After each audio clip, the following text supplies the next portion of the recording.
You know, I'm a river runner. I like running rivers, and I like going from the put-in to the takeout.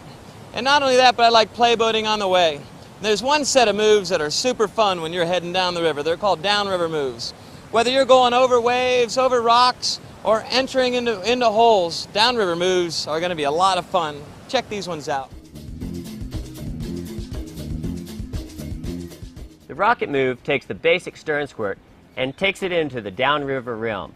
Stern squirt your way up the face of a wave, and you're going to go straight up to vertical on the way back down. It's awesome.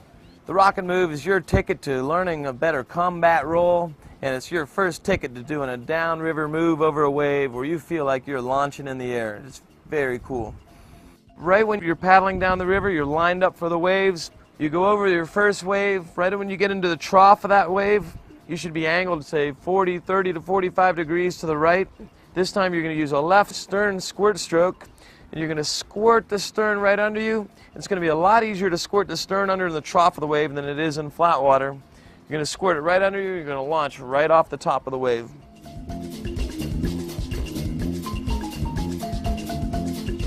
The wave wheel is a cartwheel over a wave while moving downstream. It's a really fun move because you can do it while you're river running. You don't have to stop, peel out, and catch an eddy. You can just go on downstream and see how many you can do in a row. The next downriver move, again, was one of those advanced moves not too long ago, back when boats were a little bit longer and harder to cartwheel. Before flat water cartwheels, this move, called the wave wheel, was almost impossible. Well, the good news is boats are shorter and wave wheels have become easy, and they're now up to you to be a basic play boating move. The wave wheel is nothing other than a cartwheel downstream over waves. Now, is that easier or harder than flat water? It's easier than flat water. How come?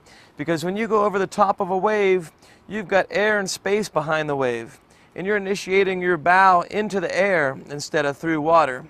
And air is easier to put the bow through than water is. So if you can get the timing right, the wave wheel is going to be super easy for you. Your technique is simple. You're going to paddle straight down through a wave train. What you're looking for are waves that are completely green with no break on them at all. The timing is key here. The timing that you're looking for before you do your bow initiation stroke is for your rear end to pass the peak of the wave. Right when your rear end passes the peak of the wave, at that moment you're free floating for just a second. And it's at that moment you want to do your bow initiation stroke, otherwise known as your double pump, and throw the bow down. Now, unlike the double pump, you do not need to lift the hammer up. The wave does that for you. When you're going up the wave, just like with the rocket move, the bow is naturally going to go up in the air. So you've already got the hammer set. All you need to do is throw the hammer down through the air. Now, one of the easiest ways to make sure that you have your timing right, when you're paddling into the wave, as you're going up the wave, you're going to take one last forward stroke up the face of the wave that you want to wave wheel off of. At the end of your forward stroke, your paddle should be behind you and in the bow initiation position. And at that moment, your body should be passing the peak of the wave as well. And boom, at that moment, you initiate the bow.